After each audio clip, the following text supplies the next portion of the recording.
What's going on, everybody? Welcome back to Just Jake Reviews. I do albums, movies, and sports games. And today I'm back with another video, and Brian's back, my uncle. If you remember last time, we did top 10 Black Sabbath songs, and that was really fun because some of those songs are still in rotation to this day. Good job, Still got, my top three are still pretty solid. Good job. He also has a podcast. I don't think I said that last time, but you also have your own podcast. Yep, it's called Psychobabble. It's on Spotify. Spotify and Apple. It's on Apple as Yeah, well. of course. Yeah. It's extreme metal, Mm-hmm. and then I'll be bringing back my old radio show. Oh wow, I did not know that. That's going to be. I kind of planted a little seed last night on the interwebs, on the social media, but I'll be bringing back my old radio show called Massacre Piece Theater. It'll be an hour-long show. It'll be a few months from now, but bringing back the radio show for anyone that remembers me from the college radio days, which most people probably don't. Yeah. There's an episode of his podcast that you should watch. It has a small little YouTuber. I don't know if you know him. His name's Just Jake Reviews. It's a really good episode. We did our top 10 Metallica songs. Yes. And I decided, I was like, you know what? Because that was going to be for the channel, but I was like, this list isn't the best. So I was like, I don't really go back to much of those songs, but we did it. I think I was wearing the same shirt too. But yeah. Not me. I'm wearing a Nunslaughter shirt. Yeah. Props to Nunslaughter, Cleveland, Ohio, Devil Metal. They're called. Great band. Known them for Devil Metal. Years. We're just running out of terms to call your music, huh? That's what they call themselves on stage. Oh, that's kind of sick. They got a new album coming out called Pukerist. That's kind of sick, actually. Like Eucharist, but yeah, Pukerist. that's sick, actually. Great fucking band from Cleveland. So today we got Pink Floyd, which is a band that there are people that don't love them, which I do kind of get, but I like them more than Sabbath, so this video should be a lot better. And we're doing their entire discography. We're ranking all their albums. They have 15 albums, which is a lot. So we're not going to spend, like a ton of time on probably the ones towards the bottom and, my two towards the top, I talked about already before. But yeah, a lot of albums. They have different eras, which I like about Pink Floyd. They have, their like middle section of like album run that's like so good. They have their stuff like the Barrett era in the beginning and then the end where it's just Gilmore and yep, Mason. Of course. So, 15-1, these are ranked, and also, when we talk about the album, we will give our top three. If you have your top three written down for songs, or if you just remember songs off the top of your head, you can name as well. Mm-hmm. So, I'll start. I actually really enjoyed all these albums except for three. My bottom three, I was like, So, number 15, this is probably the obvious answer for number 15. It's probably one or another album. 15, Umaguma. I don't know what they're doing with this one. This is actually the only album where I couldn't find three songs that I like. I only have two. So Umaguma is their fourth album. It's after this is like their last album, I would say, in their like beginning era, because like I think Adam Hartmother starting is like their middle section that's really good. The Narrow Way Part 3 and Grantchester Meadows. I think Grantchester Meadows is a very beautiful light song. Nice to listen to, but there's some stuff on that album because I'm not even a huge fan of like the 4 live tracks at the beginning. I know people are, but like even Careful That Axe Eugene is like, I don't really love it that whole much. This album is, in my opinion, just Roger Waters completely effed up on drugs. Several species of animals. What a masterpiece of song. He is just completely deranged. That song is on a lot of drugs. Yes. But yeah, Umaguma. That's your 15 as well? Mine 15 is Endless River. That's fair. Just because I'm not a fan of songs that don't make an album, and that's a good point. Didn't make an album. That's a good point. And that album wasn't even really good from the Division Bell.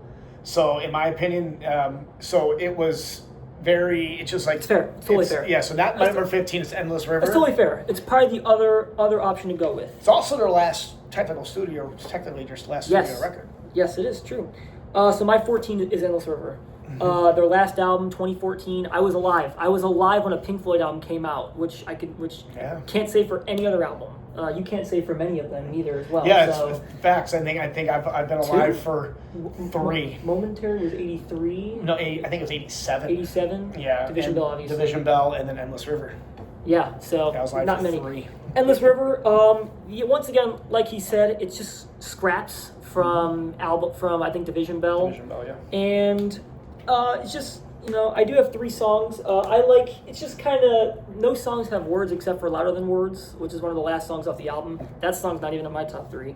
So Skins, which is like a minute-long drum song. I think it's just the drummer doing Nick Mason, him just the song Nirvana, which is like a heavy instrumental, Ner, and then It's What We Do.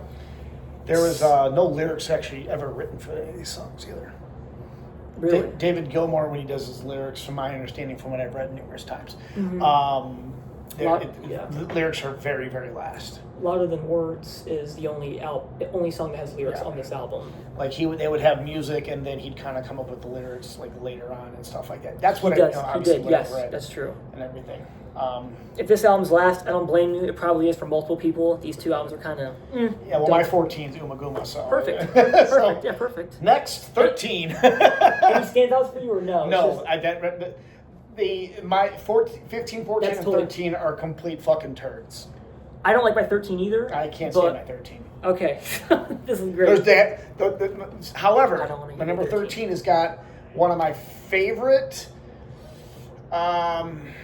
songs, obviously, that's not popular at all. Okay, So my number 13. This is the only album that I say I do not like, and I'm not sure if it's a hot take or not. Probably because I'm a huge fan of the album that comes.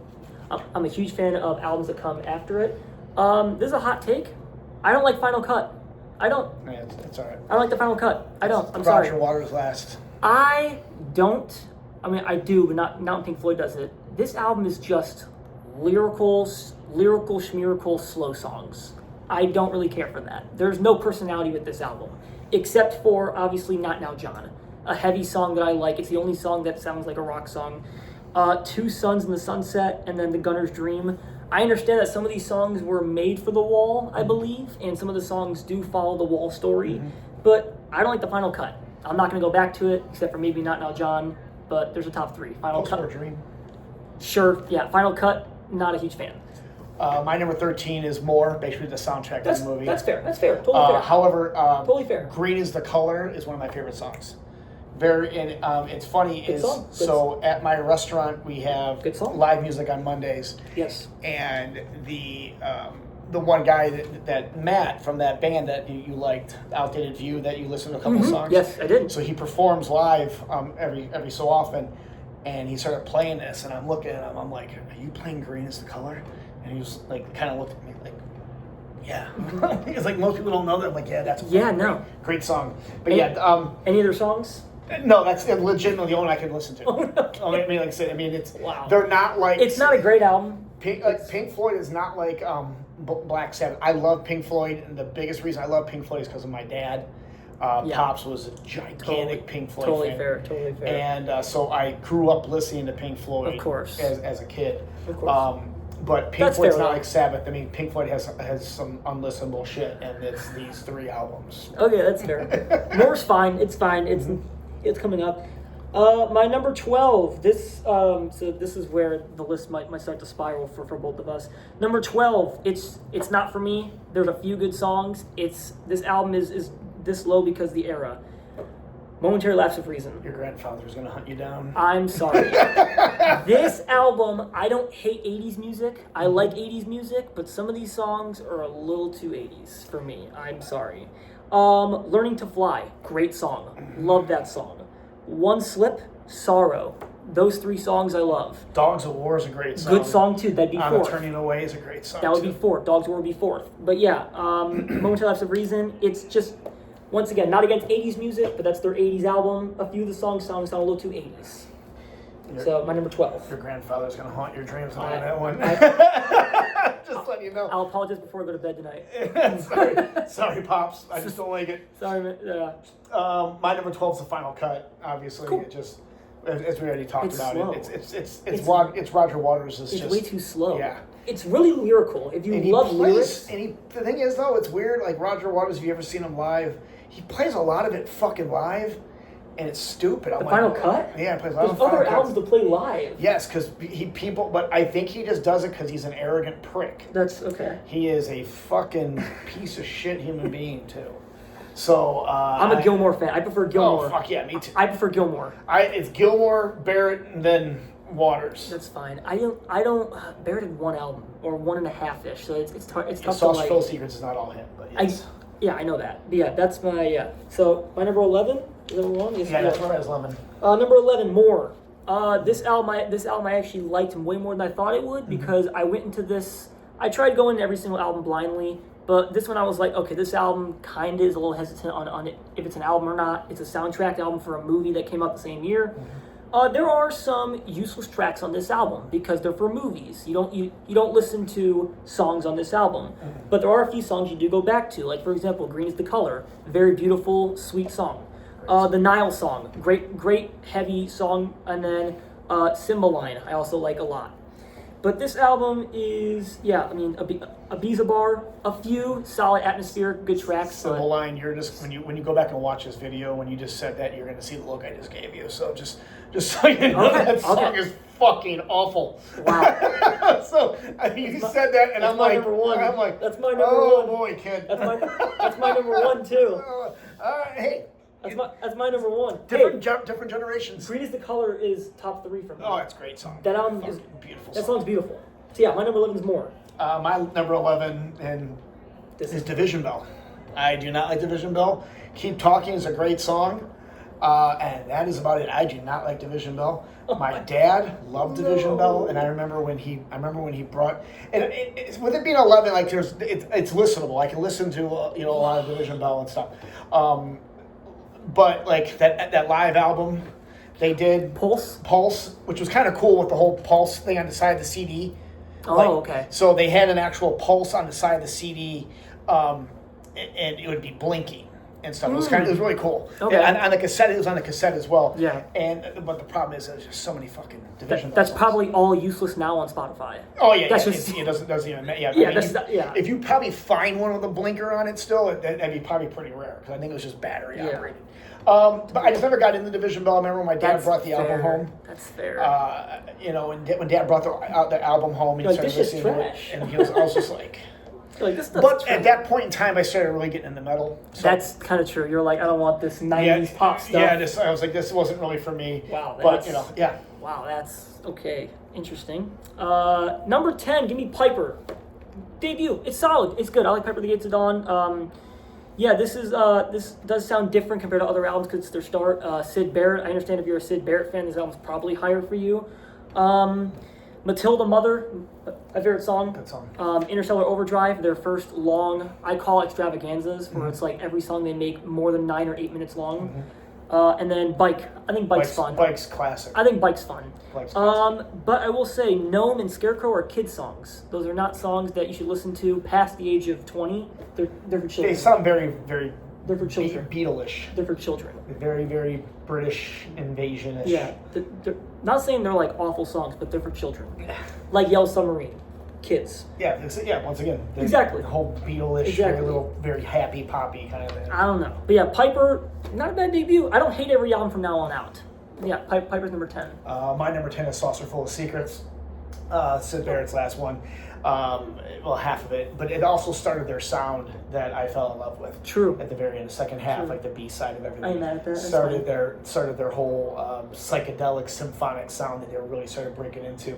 And the next, my number 9 is kind of like what everyone says is their major intro to symphonic rock. Any songs on Saucerful? Saucer, top of my head, I could not name it. I could not remember anything. 100%. That's cool. 100%. I'm not gonna lie to you about that one. I got you. It's one I don't visit often. Sure. Just because I'm not mad at that placement. That's fine. That's fine. I don't remember a lot of that one because I don't go back to that one often. I'm not mad at that. That's fine. We're on number 9. We're on 9? Yep. Oh, people are clicking off this video. Guess what? This has always been, I've had this hot take for ever since I've listened to Pink Floyd. Number 9, I don't love animals. Sorry. I don't love animals. I don't. Now here's the thing though. Top 3 is kind of set in stone for you. It just depends on the order because there's really only 3 songs. And I don't even love all 3 songs. Dogs, great song. Pigs, great song. That's about it. So I don't love Sheep. Sheep's a great song. Animals was kind of Sorry. written in the response because at that time Dogs is great. the punk rock scene in England started like making a lot of noise, and so Animals is kind of a very rock and roll album, which I think is why people love it or hate it. Just the 3 songs. It doesn't sound like Pink Floyd. Just the 3 songs. And so it's very almost too rock and rollish and not quite classic Pink Floyd. Sure. Yes. But it's, I mean, I'll get to Animals in a little bit. Yes. I do love Dogs though. But great. I mean, I absolutely love All three songs. I mean, I can sit there and listen to them. That's fair. I probably could too. Yeah. My number 9 is, and just because of the title track alone, the 23-minute epic, Adam Hart Mother. I mean, that was fucking intro. That's their intro to symphonic rock and roll.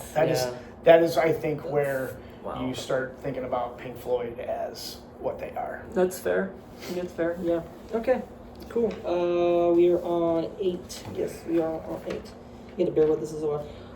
Number 8, this album, when I went back to this album, because I've heard all their albums before once, number 8, I completely forgot what every song off this album sounds like until I reheard it. Number 8, Obscured by Clouds. This is kind of a normal Pink Floyd album, which means every song is not like, there's not one long, huge song, and every song kind of just sounds like, your run-of-the-mill, what is the deal, the goal that's in the free for. Yeah, Obscured by Clouds. It's Childhood End. I think if you didn't tell, because if you give someone a Pink Floyd album and you don't tell them it's Pink Floyd, they're gonna be like, "What the hell am I listening to?" Well, but this album is gonna be like. So this number 8 is the same for me. Obscured by Clouds. Yeah. It's a soundtrack for a movie called Laval. I did look that up and I didn't know that. And this album was actually written while they're on tour. So that is why it is not your long prophetic Pink Floyd songs. Not complaining though, but yeah, it's a great album. I love Obscured by Clouds. Yes, I have it number 8 for a reason because it's not quite like their lead stuff, but it's very middle of the road, very listenable. But that's why it's not the long drawn out stuff that you're used to hearing Pink Floyd because it was written on tour. Yes, which is why I think it's sort of like one of the most accessible albums to listen to if you're just trying to get into. Because there's not any crazy long songs. But yeah, What Us the Deal? That song is great. Childhood's End. That's cool. Wait, hold on. Number 7. Okay, my number 7, Such Full Secrets. I think, I just prefer it once again. It gets a little more crazy after their debut. Syd Barrett is on this album, not for every song, but he's on for some of the songs. I love the title track. Such Full Secrets. Great song. That's their first hugely long song. That song's I think 15 minutes. Set the Controls to the Heart of the Sun. Love that beat throughout the entire song. And then the song Remember a Day. It's nice. Such Full Secrets. I like it. It's pretty good. That's my 7. My number 7 is basically an album you don't like, but I have it because of nostalgic purpose with my dad, and that's Momentary Lapse of Reason. That's fair. I just remember listening, growing up. That's not my era of Pink Floyd, that's all. Yeah. I just remember going in, so we had this little tiny house in Cleveland. There was this back room that was built onto the house prior to us getting there, and that was basically my dad's chill room to where after he got done working, he'd put his albums on and stuff like that. And I just remember being a little kid going down, sitting on his lap or sitting next to him, and we're listening to Momentary Lapse of Reason. You got Sorrow. And then obviously the one slip's a good. I think One Slip's probably the worst one on that record. Okay. But Dogs of War and on the Turning Away, and then obviously Learning to Fly is just because that was that. So Learning to Fly is my first introduction to Pink Floyd. That was the one that stood out the most for me as a little kid, and I remember. Thinking that the only Pink Floyd album there ever was Momentary Lapse of Reason for a little bit, and then I started going through my dad's collection. I started finding the other ones.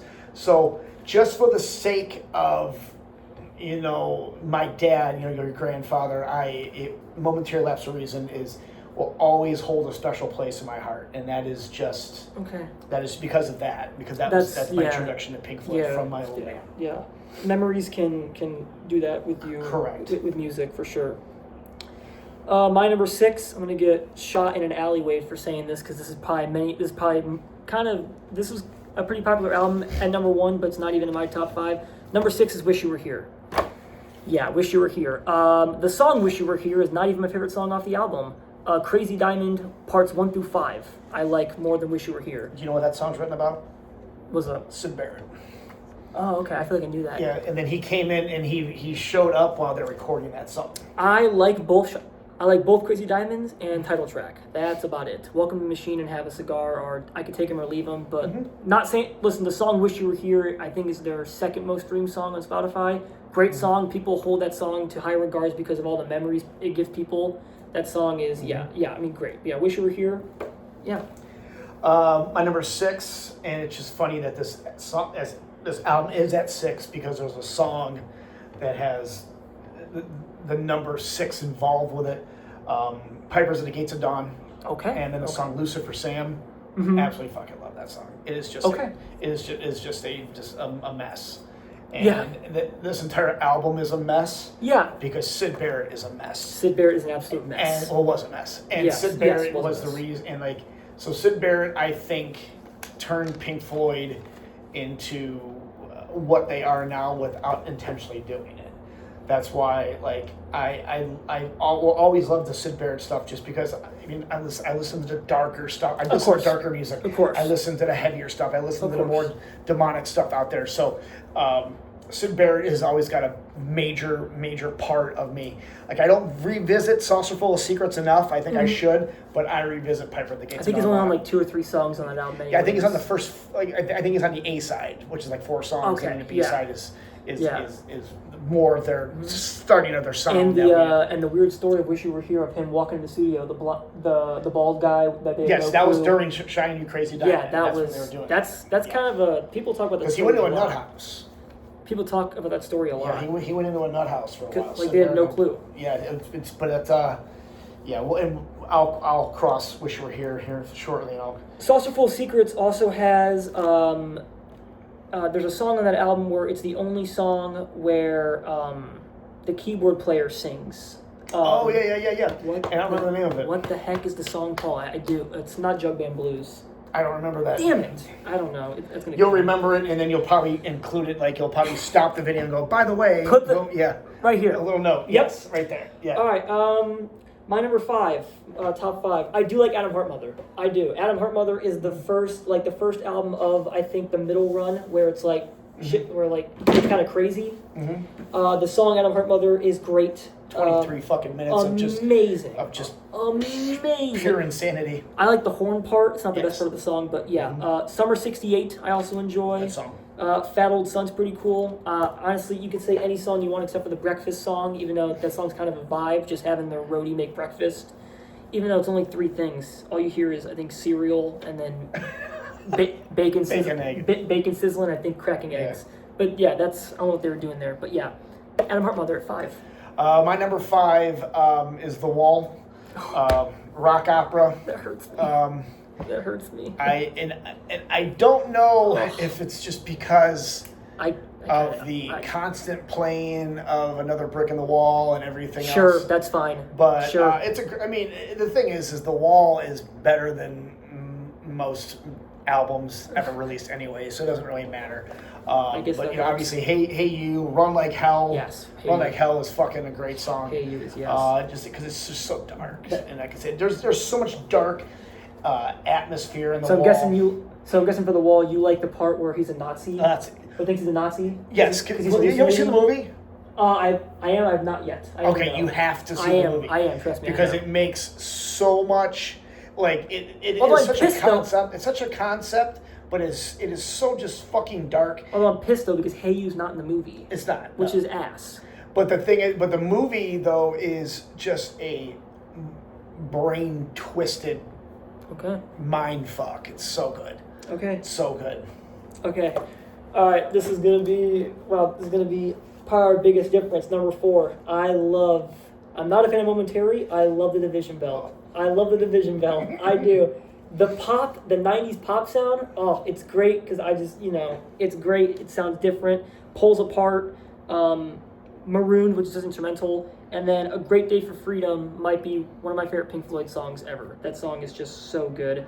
Obviously, High Hopes, the last song is very popular as well. That song's great too. But yeah, I love the Division Bell. That is, yeah. Yeah. So number 4 is something where we don't agree upon. I have as Animals. So, I mean, yeah. Okay, yeah. so Animals is actually that. a socio-political concept album. Okay, and if you take that concept, there is a book called Animal Farm that you probably read when you were younger. Okay. So Animal Farm was written as, and I'm not comparing these two at all because they're not, but the concept is similar. So the Animal Farm, when you were reading it as a kid, is just a farm story of farm animals talking. Cool. Yeah. Yeah. And then as an adult, it's an anti-communism book. Interesting. It's about it's very socio-political. Interesting. And so Animals is similar to that by Pink Floyd because there's a lot more depth in it than what you really think. It can be listened to as a rock album or it can be listened to as a concept album. And it's definitely their most hard-hitting because I did rock, which is probably why it's not like too high on my list, just because I don't. Yes, correct. Yeah. And it's a little bit different from what everyone's used to hearing when it comes to Pink Floyd. That's probably what it was. But it was also their answer to as I said earlier in this video, their answer to the punk rock scene and going on in England, like the Sex Pistols and the Ramones and all that shit like that was going on. But I love Animals, and I will still go back to Animals often. Yeah, of course. My top 3. Number 3, metal. Love metal. Metal, in terms of all of those, short little 5-6 song albums, is definitely my favorite. The song Echoes. I mean, come on. That's one of the longest songs I've ever heard, period. That song's almost a half hour. Saint Tropez. I like the little, I don't know, it's just like a happy song. And then One of These Days, amazing opening. One lyric in the whole song, which is great. I'm gonna cut you into tiny little pieces. Absolutely, that's the lyric. But yeah, metal's great. I love metal. But if they would just get that fucking dog off the album, it would have been a lot better. Seamus is so trash. Get that dumbass dog off the mic. I think that was just I don't know why that was put in there. Get the dog off the fucking album. Seamus is trash. My number 3 is Wish You Were Here. Okay. So I'm going to go and tell a little bit of a story about this one. Okay. So obviously this was the title track was Pops' favorite Pink Floyd song of all time. That's totally fair. It's a great song. So It's a great song. every time I think of that song, I think of your dad and my brother, 2 lost souls swimming in a fishbowl because that's after Pops died. So the day Pops died, which was May 17th of 2022, I, obviously going through my divorce, so I moved back in with my mom, your grandmother, and I was helping her out, taking care of, of Pops with his dementia and stuff like that. So finally, the day he passed, I remember that morning, Nana and your aunt went up there to go say their final goodbye because it was at that point. And I remember my ex-wife's mom calling me and saying, your dad hasn't passed yet because he's waiting for you. So I decided, I was like, okay. So I drove up to the hospital, and this is a 150% true story. I was driving up to the hospital. I pulled in, and at that time I had Sirius satellite radio, so I was always listening to liquid metal. Yep. And at that time, at 10:22 in the morning, it got changed somehow to classic vinyl, and the song "Wish You Were Here" was playing. Yeah. And that is the time that Pops died. So that is why this song and this album is so meaningful to me because that was his way of telling me that he's gone. So that song, I didn't mean to bring the channel down a little bit, but the song is It's fine. Yeah. And here's the thing too is no matter what I'm doing, if I'm at work or somewhere else and I'm always kind of in a funk about something, for some reason that song comes on. And I just think it's Dad saying, yes, punch me in the head saying, all right, man up, dude. Yeah. You're good. So Wish You Were Here is number 3 for me, for sentimental reasons for the most part. Yeah, my dad doesn't really love slow music like that. He's one of those guys who's just like, oh yeah, it's just the beat. But he has that song in his playlist because of probably a story that Because he of had. Pops, Yeah, absolutely. Yeah, definitely, 100%. So my top two. So I'm not going to talk about these too much because I actually have separate reviews on my channel of both these albums. Number two, I love The Wall so much. The Wall, I love going through the story. Every single track is so good. Once again, watch my review. I go into full detail. You got, like the section like at the beginning where in the flesh he's a rock star, and then he goes freaking haywire and starts abusing someone. Then of course he hallucinates and he thinks he's a Nazi. Yeah. Then someone stabs him, which is Comfortably Numb with he's like high almost. Amazing. Comfortably Numb is number 3. I love Young Lust, the rock song, awesome. And then Hey You's my number 1. Hey You is probably top 4 or 3 Pink Floyd song for me. Hey You's so good, but I could keep going. I love The Trial. Run Like Hell is great. Nobody Home is, I think, underrated. Yeah, I can go on and on about The Wall. So the Rock and Roll Hall of Fame I remember when it first opened, had a Roger Waters' The Wall exhibit, and you walked in and it had the wall right there, and it had the monster. And I was kind of reaching over on the album cover, It was the coolest thing ever. The only cool thing they think the Rock and Roll Hall of Fame's ever done, because your bands aren't in it. Well, it has nothing to do with my bands not being in it. I just think it's a big waste. It's funny though is when people come from out of town, like, oh my God, it's great, and it's like it's. Haven't seen it, and I live here. Yeah, it's in our backyard. It's not a big deal to me. It's okay. I have to see it still. Yeah. And someone that's into music like you are, I think you do need to go see it. Yeah. The one, I think Classic Vinyl or maybe Classic Rewind or maybe both of them on Satellite Radio are recorded live from the Rock and Roll Hall of Fame. So that's kind of cool. Number 2 is Dark Side of the Moon. Of course. Groundbreaking record-setting record. Yep. I believe it was on the billboards for over 10 years and then came back on it, which is unprecedented. Like, it is, you'll never... And I think the second longest album on the billboards is Metallica's Black Album, because that was on there for a handful of years as well. Yeah. But 10 years with Dark Side of the Moon. Brain Damage Eclipse is my all-time favorite song on that one. Song is just mind-blowing. The album is mind-blowing. Obviously, when I was your age, I experimented with little different things. And we used to watch The Dark Side of Oz.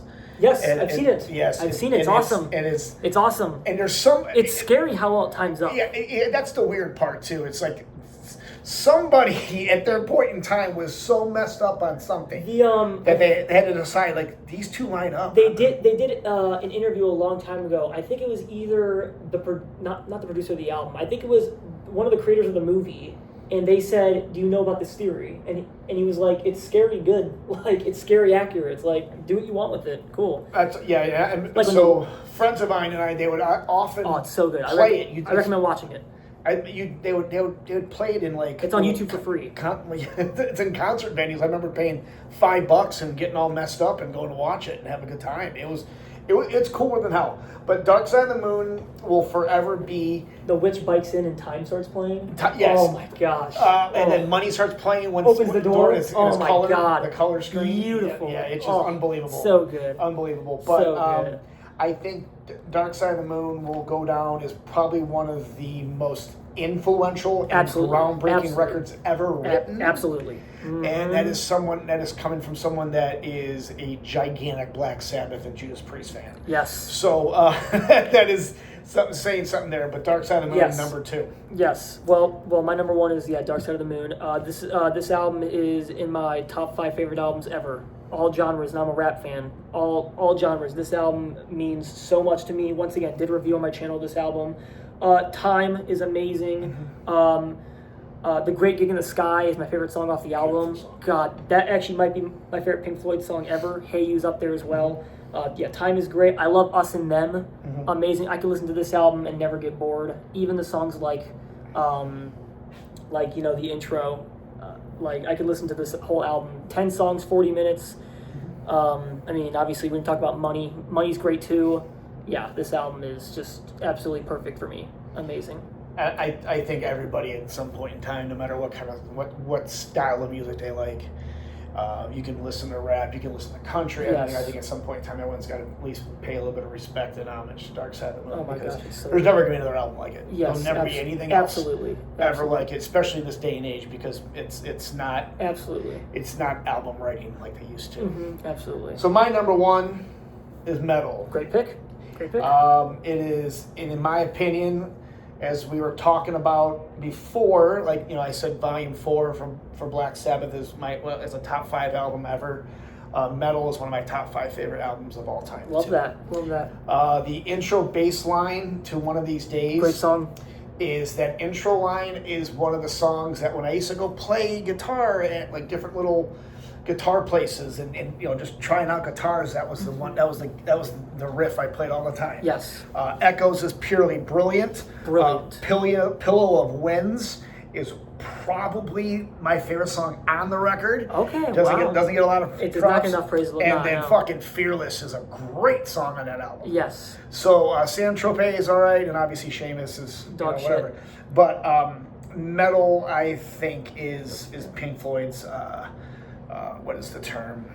Magnum opus. A magnum opus, in my opinion. I mean, One of These Days is just like, for a song that has little to no lyrics, Yeah. it's just so like what an amazing intro. So I have seen the cover band "Wish You Were Here" quite a few times throughout my life because I've never get a chance to see Pink Floyd. Yeah.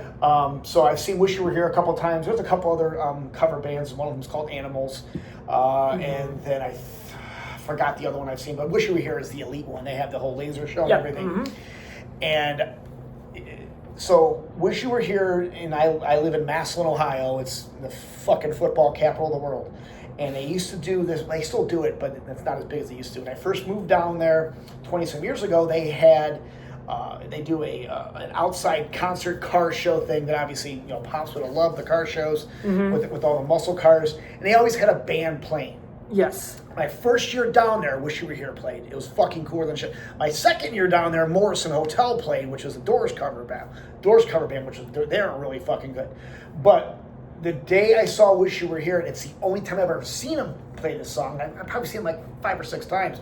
They opened with "One of These Days." Wow. And I just remember just being floored by it and just thinking, I'm like, this is obviously the closest I'm ever going to get to seeing Pink Floyd. Yeah. But fucking just completely blown away. Metal will, as I said, top 5 album of all time. One of these days, I'm gonna cut you up into little pieces. Pieces. Yeah, Fucking amazing. That's it. dark, though. That's all you need. That's all you need. That's all you need for that song. That's all you need for that song. Amazing.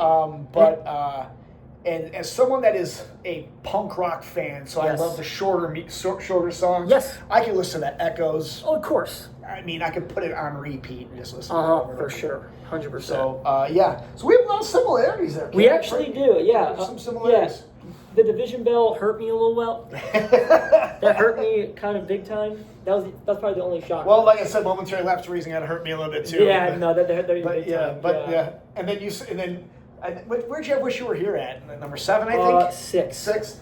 Yeah. I mean, 6. Pops might, you know. I said he might. The song is the song's great. I know this.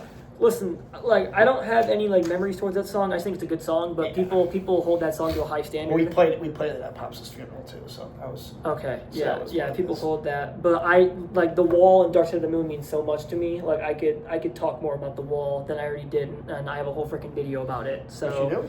yes, I do. I have a video about The Wall and Dark Side of the Moon, so you can check those out. This channel's blowing up, kid. Yeah. Doing well, yeah, man. Yeah. Doing well. Very proud of you. Very happy for you. Yeah. And obviously, it's something that must be in our blood because obviously, I'm not doing. Mine is nowhere. What I do doesn't have the talent level though what you do here. I just kind of record a little podcast and do some. If editing. you like music, yeah. then Yeah. Extreme metal. If you like music, my channel. So, yes. So we actually about to tomorrow. I'm going to post the newest episode we did of Psychobabble. There's a band called Restless Spirit. There's no growls. It's clean vocals. Really? Yeah, they are kind of like a sludgy. I might kind of like that. Heavy alt, not really alt rock. I can't really call them alt rock, but they're not what you would normally hear from me. But it is heavy as shit, And then I have. I told this story before. I think last video you were on, like when he was first telling me what music he likes, and he mentioned punk rock. I was like, I love punk rock. I love Blink. I love Green Day. I love My Chem. And he was like, no. He was like Dead Kennedys. I was like, oh. So the Dwarves just released a new album called Jankum. The Dwarves. I like some punk rock. So the Dwarves is the new album's 14 songs, 18 minutes. It is fucking classic Doors. Like the Doors, the Dwarves. They have an album called The Dwarves Are Young and Good Looking. It has like a dominatrix with her tits hanging out, holding a skateboard on the album cover. Mm-hmm. That was, God, I think that was back when I was in high school. Such a great record. Mm-hmm. Social Distortion's Born to Kill is a great record. I think you would actually like that, because when I tell people I like Social Distortion and they're one of my all-time favorite punk bands, people are like, that's very, very, like, I call them punk and roll because it's very rock and roll-ish. Okay. It's not really the whole punk vibe and stuff like that. But yeah, the new Dwarves record, if anyone is listening that wants to listen to some real fucking punk, the Dwarves record, Jankum, brilliant. Not pop punk. No, it's not. No. Punk rock. So I legitimately on my Twitter, I have a post about Travis Barker. Yes. It had drummer of Blink, if you don't know. Yeah, had 500,000 views on this fucking post, mm-hmm. because they made a documentary about him, and all I said was like, why? Why? So I didn't know he survived a plane crash. I know that either. Yeah, okay, good. Apparently he survived a plane crash. Good for him. So a handful of years ago, like everybody else on the plane died except for him. Like I Wow. I don't know the full story. Wow. And then like everyone's like, you hate him because he's with a Kardashian. No, I don't like him because I don't like him. Like that's the reason. He's with You don't like the music. Hey, I don't like their music. You don't like. But yeah, it was, and like I mean, people were shredding me. Like a lot of these. Oh yeah, Blink fans were crazy. coming out of the woodwork, telling me I should die, and wow. like it was crazy. But I don't give a shit because I'm getting monetized, so I can sit there. I mean, more views the better. So I had 500,000 views on this fucking thing, and I'm like, if I get famous, I will have to sit there and thank Travis Barker. Yeah. And like I'll go up and say, hey, listen, like I mean, I don't like your music at all. Now his band, the Aquabats.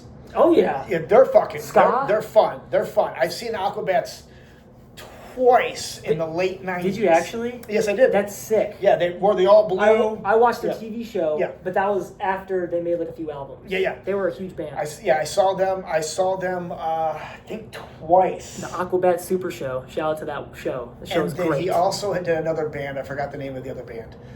He was part of the Aquabats though. He was part of the Aquabats, which is funny. They make ska music. Yeah. I don't love ska, but if you best ska you listen to, even though they're not all ska. There's some ska, No Effects, because they're like punk ska, and then Voodoo Glow Skulls. Okay. Voodoo Glow Skulls. They have a lot of horns in their shit too. Okay. Yeah. Yeah. So we're trying to do a punk rock show a little. Well, I mean a little bit. I can get my way around a few conversations for punk rock. I have a few songs. I got some Dead Kennedys in there. Nazi Punks Fuck Off. Yes, great tune. Great song. Great song. That album with the little hand. I think it's called. Yeah, Plastic Surgery Disasters. Yes. My number 2 punk rock album of all time. There you go. Behind Bad Brains, self-titled. Yeah. Then there is Black Flag. And I got one more Dead Kennedy song. It's got fuck in the title. It's off the Orange album. I forget what it's called. The album that's orange. Damn it, it's Dead Kennedys. I know it. Was orange. It's got like an orange-ish like border. Too dead to fuck or something like that? Oh, too drunk to fuck. Okay. Yeah, thank you. Oh, thank you. Okay. Never. I'm sitting there like the orange border thing threw me way the fuck off. Yeah, sorry. Sorry. I'm sitting there going, what? Because the Minor Threat has a different orange, has a different color for the record and stuff like that too. Yeah, so I'm thinking, I'm like, are you talking about Minor Threat? Because No. it'll make a little more sense. No. And I started to rack my brain, and then too drunk to fuck. There you go. Great there album. There you go. Yeah. Great record. So anyways, that was You filmed 2 episodes today. I did. Like, this is overtime, bro. I did, yeah. I mean, like you're getting paid time and a half. One video will be posted probably tomorrow, and then one of them will be posted probably like this weekend coming up or whatever. But yeah, So yeah, Pink Floyd, 15 albums, big discography. I'm glad we got that in somewhat not. It could have been longer, which I'm glad it wasn't. But yeah, so yeah, he's got a podcast once again. Check that out. Psychobabble. Yep, of course. I have my page Psychobabble, and I think everyone's watching the fight now. Yeah. So thank you for watching. I'll see you next time. Peace.